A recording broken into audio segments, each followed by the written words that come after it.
Grammar schools. Who will get in?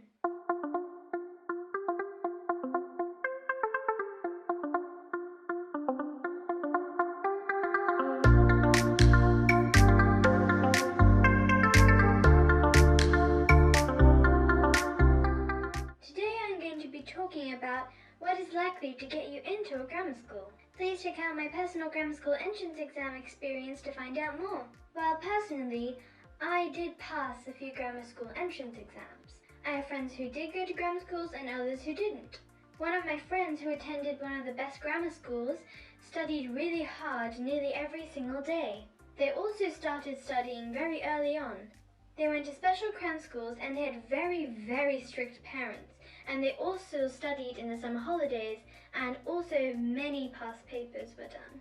They were also very quick at maths and were accurate in sums, but it is also important to have really good English skills. This is because grammar schools want to have good results for their GCSEs, and English is a compulsory one.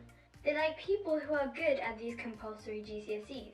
English, maths, science, MFL, geography and history or other humanities. All those tests require a lot of writing, which is why they find English so important.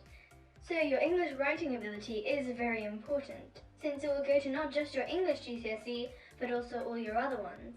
You also need to be a fast reader so you can process information quickly. Also, your analyzing skills of literacy is very important. You need to point out language techniques that are used and justify your answer. Also, neat handwriting would be a plus, which I don't have.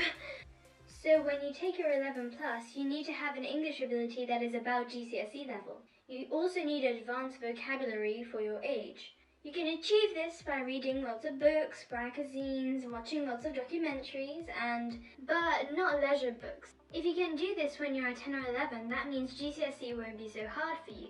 Therefore, they will be happy to pick you up for a place. If you can do English language this well at your age, you'll probably be able to get all 9s for your GCSEs. Those are the type of kids that get into grammar schools.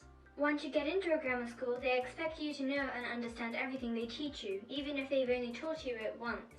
If you don't, then they'll ask you to get some help. The competition is super high, but it would be really good since you don't have to wait around for anyone that is holding you back. When I did my test, I came across a very peculiar English text, but I used all the techniques that I was taught by my very special English teacher who lived right next to a grammar school, and her kid also went to it. Her mum had an amazing ability to teach you everything you needed to know, and I definitely wouldn't have passed without her help. So you should always try to get some sort of expert guidance. Even though it might be expensive, it is definitely worth just getting even one. And even if you are just smart, unless you are some sort of genius, you will need to train so you can do it with speed and accuracy at the same time.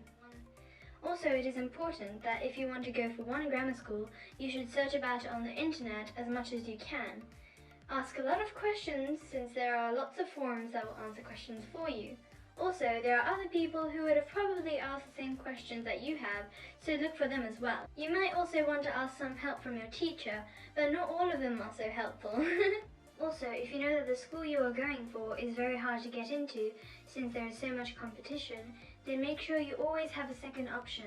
This will make sure that you don't end up in a school that you completely don't know anything about. It's important to always have a backup that you are happy with. Sometimes even having 2 backups or 3 backups is good. I had a friend who was very confident she was going to get into a good school, and when she didn't, she ended up going to a bad one without knowing anything about it. She is bullied now, so I am really worried about her, and I hope she's doing alright, but I don't keep in contact, so I can't say if she is or she isn't. So the moral of the story is, it is always important to have a good backup option that you are happy with. So thank you for watching. Please comment down below if you have any more ideas and anything else you want to hear about. If you have any questions, please comment them down below, and please subscribe to my channel. It really helps, and I can keep going with all the videos that I'm making and talk more about the academic experiences that I've had. So thank you for watching. Bye!